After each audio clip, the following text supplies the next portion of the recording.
É Cristo chamando, chama por ti e por mim. Que bom estarmos juntos nesta belíssima manhã de segunda-feira, hoje 14 de janeiro. Hoje comemora-se o Dia do Empresário de Contabilidade. Desejamos parabenizar a todos os profissionais empresários na área contábil, pela passagem do seu dia, evidentemente. Hoje estaremos trazendo uma mensagem que recentemente pregamos em nossa igreja com o seguinte título: As 8 características que identificam a saúde de uma igreja. Eu acredito que você vai ouvir logo mais traduz aquilo que nós temos visto na mídia e que todos os dias quase nós descobrimos através, de trabalhos que surgem, que são abertos em nome do Evangelho, mas que muitas vezes não passam de modismos. E essas igrejas, elas trazem muita dificuldade para que as pessoas possam discernir o que é certo, o que é errado. Nós vamos estar trazendo esta primeira parte hoje nesta mensagem. Eu espero que você continue com o seu coração aberto e receptivo para esta palavra.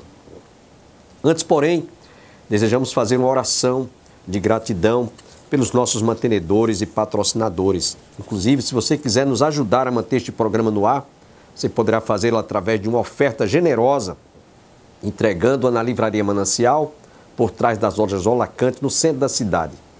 Mas se você reside em outra cidade e deseja cooperar conosco, você pode fazê-lo através da agência bancária, Agência Banco do Brasil, agência 3331/meia dúzia, ou conta corrente 7.551/5.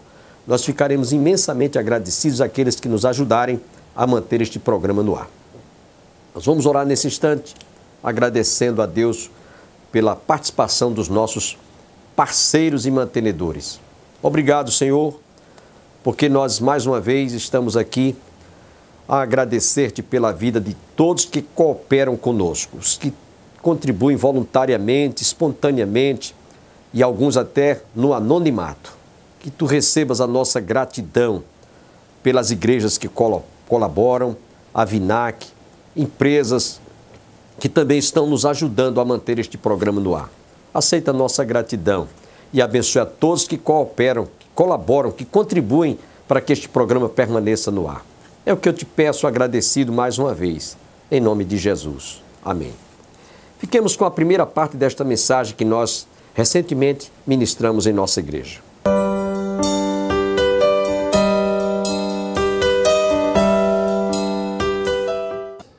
Atos dos Apóstolos, capítulo 2, versos 42 a 47. Aonde lemos: E perseveravam na doutrina dos apóstolos e na comunhão, no partir do pão e nas orações. Em cada alma havia temor, e muitos prodígios e sinais eram feitos por intermédio dos apóstolos.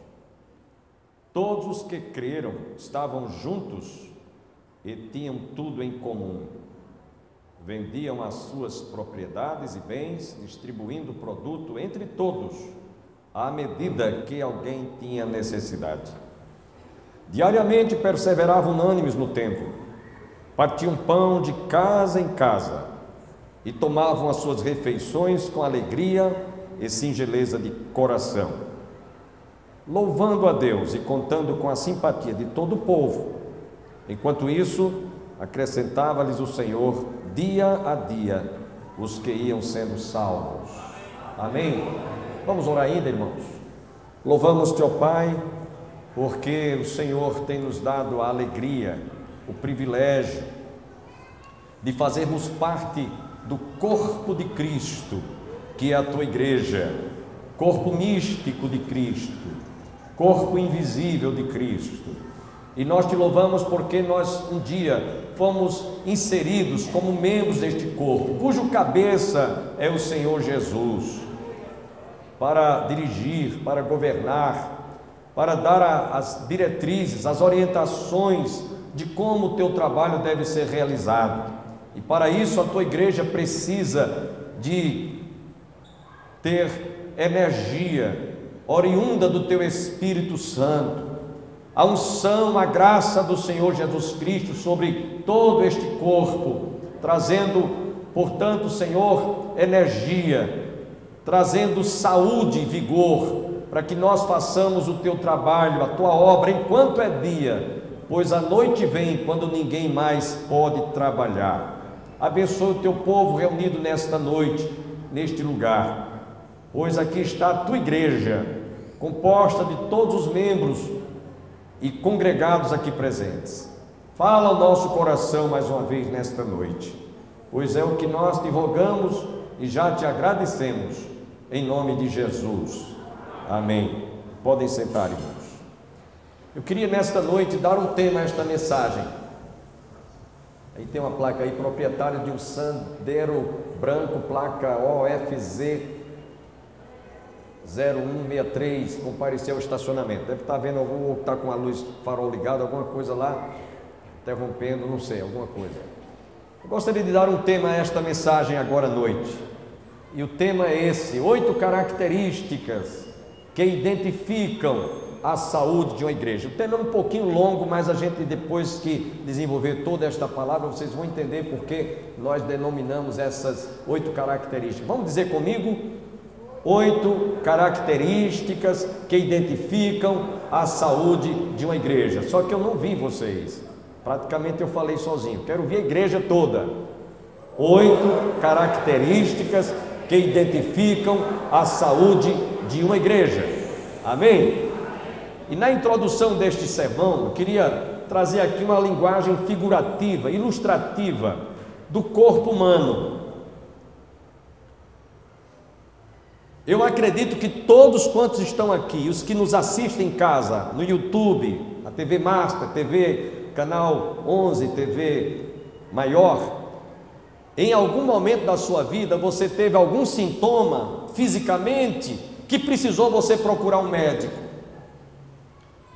E talvez depois de você ter procurado um médico, o diagnóstico foi que você está com hipertensão, você está com problema de arritmia no coração, talvez você está com pressão baixa, pressão alta, algum problema relacionado ao aparelho digestivo, alguma coisa, senhoras, problemas ginecológicos, e aí você percebeu pelos sintomas, por isso você procurou um médico para tratar da sua saúde. Isso aconteceu comigo, acontece com você, com qualquer um de nós. Essa semana passada eu sofri um acidente no meu dedo, tive que ser medicado, fui lá, tiraram pressão, fizeram tudo. Isso é de praxe, porque o nosso organismo, o nosso corpo, biologicamente falando, sofre todo tipo de variações, e a gente tem realmente que ter cuidado com a nossa saúde. Problema de colesterol, triglicérides, tudo, você tem que realmente procurar fazer periodicamente aqueles exames de prevenção, de rotina, porque isso faz parte. Então eu queria que você pensasse um pouquinho comigo agora, você que está em casa nos assistindo, você analise. Eu queria trazer isso para que nós aplicássemos a saúde da igreja. E aí você pode até dizer, pastor, a igreja está doente? Não, muitas vezes quem estão doentes são os membros da igreja, são os membros do corpo de Cristo, que faz com que a igreja adoeça, faz com que a igreja perca esse vigor, essa saúde, essa vitalícia no seu sentido de ter saúde. E algumas vezes, irmãos, isso não é culpa e nem problema que Deus tenha criado, ou o Espírito Santo de Deus, ou o próprio Jesus, mas os membros que muitas vezes comem coisas indigestas, como a gente se alimenta de certos alimentos indigestos e causa distúrbio orgânico, e a gente fica sofrendo alguns sintomas, às vezes patológicos, alguma coisa. O problema não é o corpo de Cristo, são aqueles que compõem o corpo de Cristo. E aí, meus irmãos, eu estou trazendo para vocês nesta noite essa passagem que fala do modelo da igreja. Nessa passagem nós encontramos um modelo de uma igreja padrão, de uma igreja de saúde, de uma igreja que tinha realmente condições de ser apresentada como um grande exemplo, que pode servir de espelho para toda a história da igreja em todos os passados até o presente século. Em todo o tempo, a igreja, se quiser saber quais são as características que identificam a saúde de uma igreja, olhe para esse texto, examine essa escritura, leia esta palavra, atente para essas coisas que vocês vão ver hoje à noite, e vocês vão dizer, bom, então essa realmente é a igreja ideal, este é o modelo de igreja padrão, modelo de igreja que nós devemos realmente nos espelhar à luz da palavra de Deus.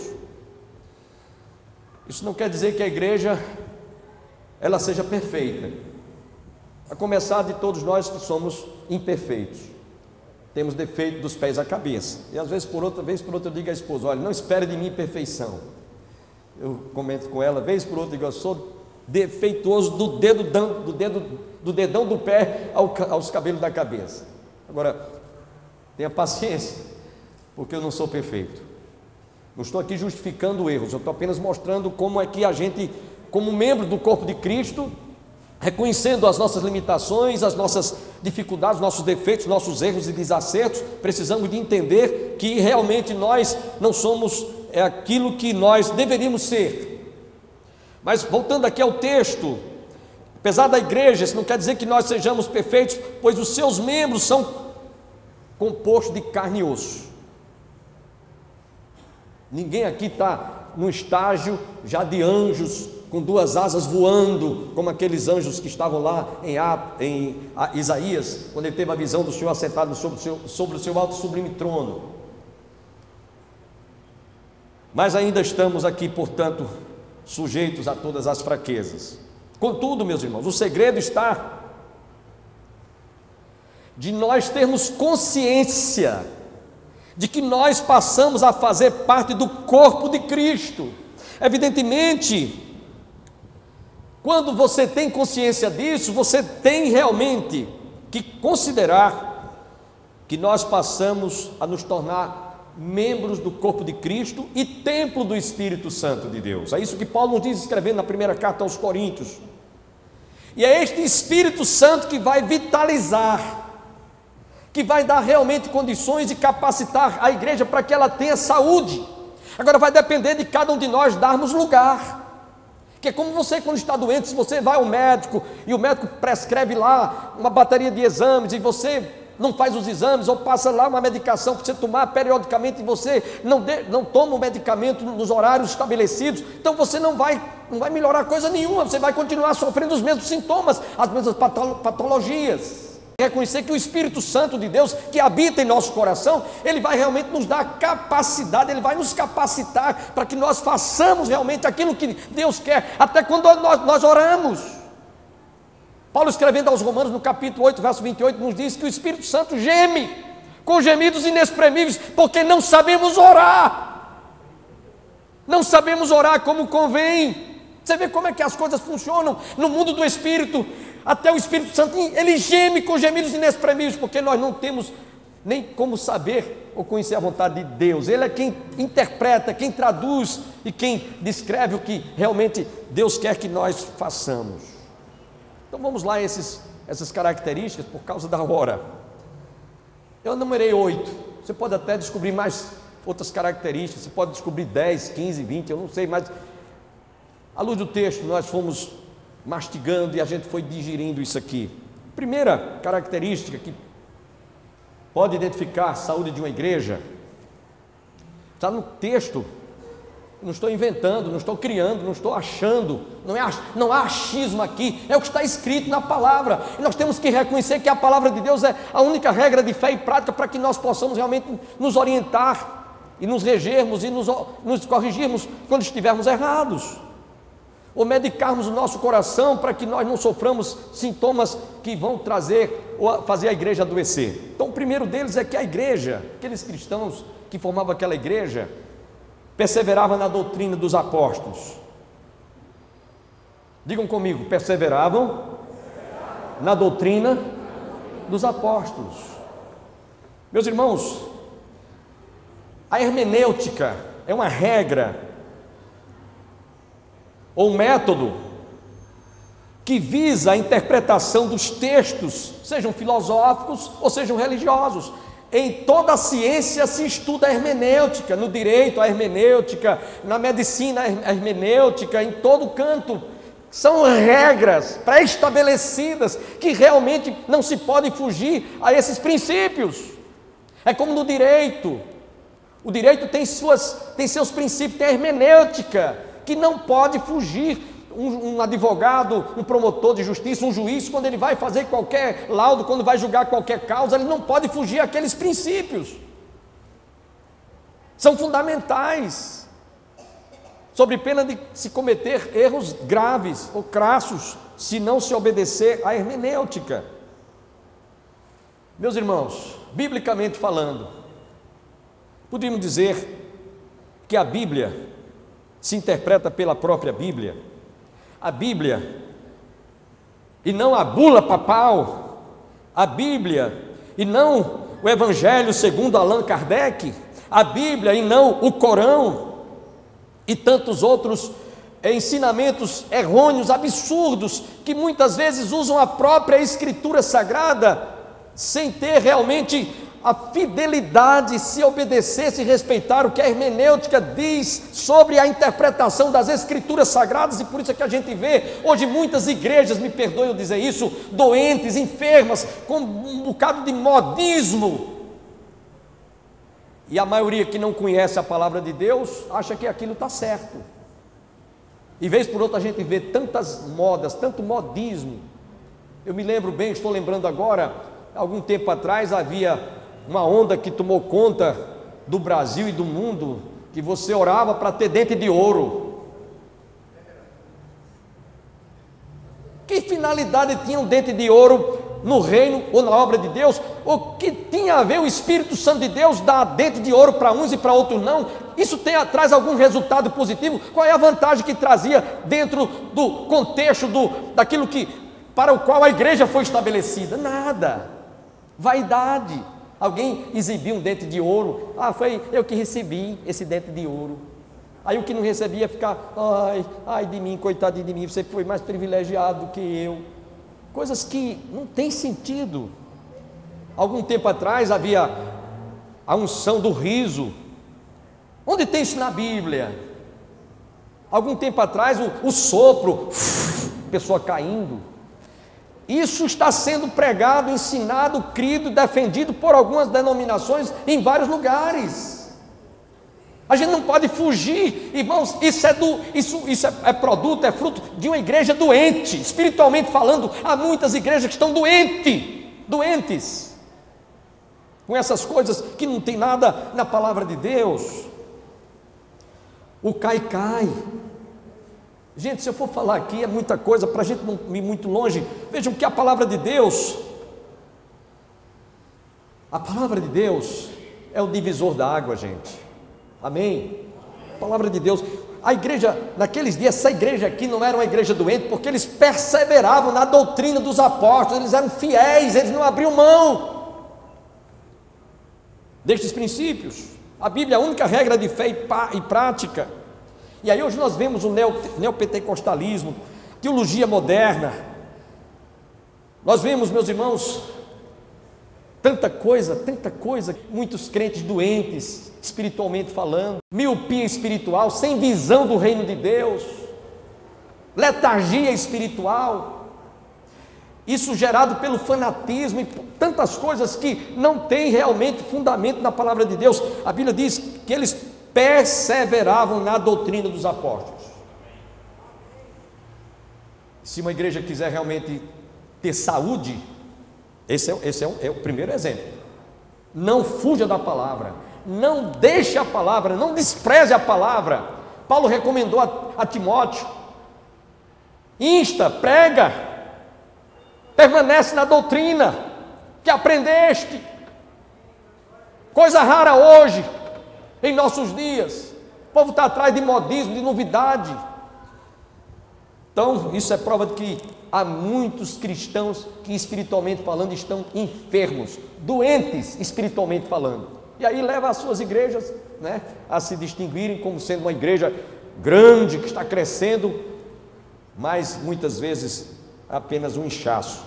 Como certas pessoas que são alcoólatras, elas aparentemente estão gordas, mas é inchada de tanto ingerir bebida alcoólica, por isso que os seus rostos estão inchados. Há muitos cristãos que estão tendo uma vida espiritualmente falando assim. Segunda característica, para a gente não ir muito longe, é que aquela igreja, eles perseveravam também na comunhão. E a comunhão aqui é koinonia. Comunhão, como está escrita aqui, irmãos, ou koinonia, era a unidade que havia naquela igreja. Não havia divisão. A gente hoje vê com tristeza grupinhos dividindo a igreja. Ah, você é do grupo de fulano, não é do grupo de Beltrano, não é do grupo de A, grupo... Eu me lembrava, enquanto estava preparando essa palavra, que tem, nessas épocas agora de fim de ano, tem brincadeiras de cordão vermelho, cordão azul, né? E parece que isso está, às vezes, chegando nos arraiais do povo de Deus. Paulo, quando estava falando na sua carta aos Coríntios, ele disse que um dizia: eu sou de Paulo, eu sou de Apolo, eu sou de Cefas. E Paulo combateu: gente, não deve haver divisão no corpo de Cristo. Amém? No corpo de Cristo, irmãos, deve haver unidade e união, comunhão. Eu estava lendo um pensador, não tem o nome do autor, mas é um pensamento avulso. Ele diz o seguinte: há pessoas que vivem em solidão, porque constituíram pontes em torno de si, ao invés de fazer pontes ligando-as aos outros. Há pessoas assim. Observe que nessa epístola, Paulo está, nesta carta, desculpe, no livro de Atos dos Apóstolos, me perdoem, Paulo está falando aqui que a igreja perseverava na comunhão.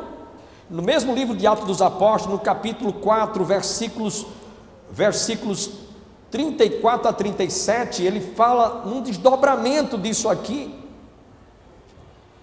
Olha o que ele diz: não havia nenhum necessitado entre eles, porque os que possuíam terras ou casas, vendendo-as, traziam os valores correspondentes e depositavam aos pés dos apóstolos. Então se distribuía a qualquer um à medida que alguém tinha necessidade. José, a quem os apóstolos deram o sobrenome de Barnabé, que quer dizer filho de exortação, levita natural de Chipre, como tivesse um campo, vendeu o campo e trouxe o preço e depositou aos pés dos apóstolos. Era esse espírito de comunhão que havia na vida da igreja naqueles dias. Era esse espírito de comunhão. E aí, meus irmãos, eu creio que se nós pensássemos um pouquinho, nós poderíamos pensar aqui, como membro do corpo de Cristo, estamos vivendo nessa perspectiva de unidade, ou estamos, parece que, nos isolando, nos tornando assim muito individuais, muito individualistas, quando deveríamos estar compartilhando dessa comunhão? Essas paredes que vocês estão aqui vendo,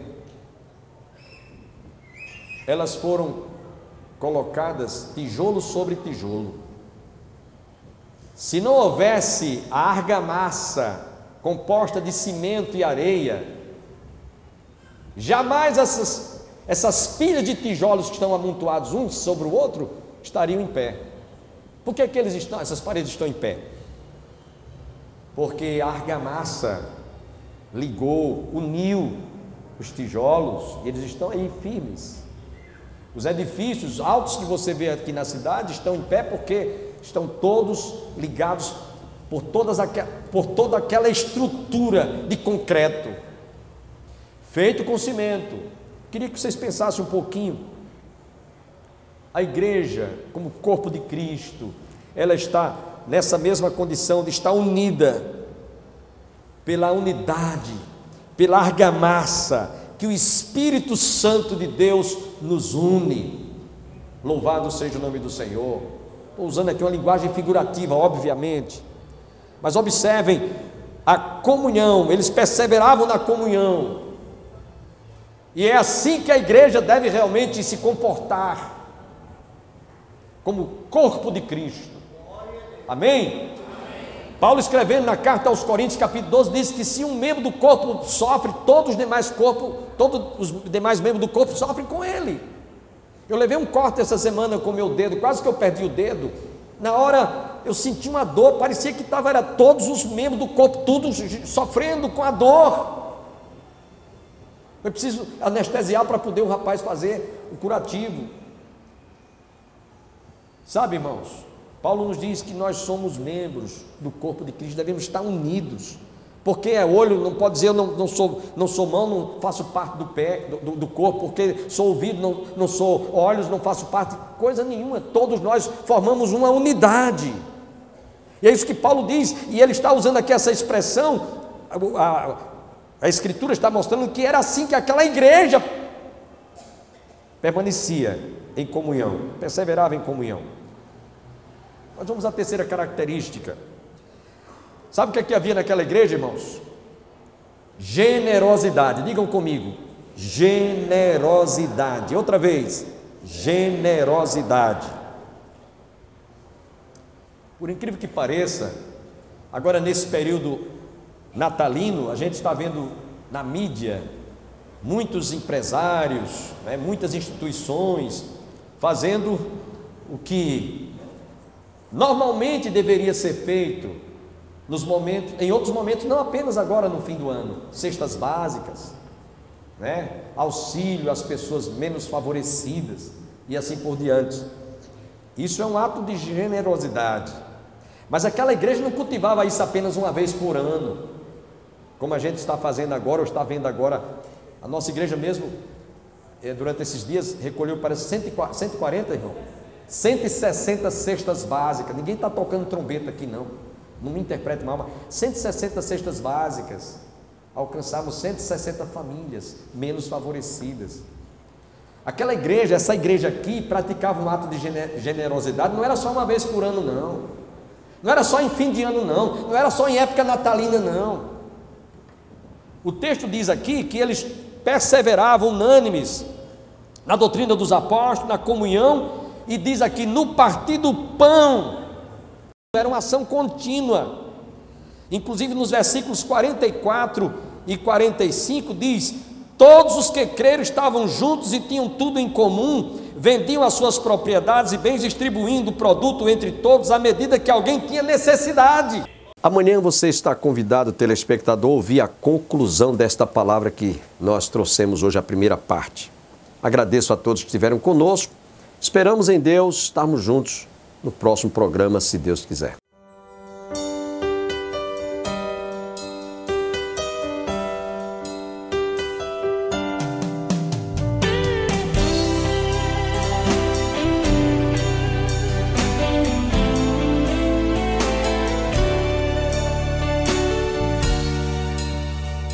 Manso e suave é Cristo chamando, chama por ti e por mim.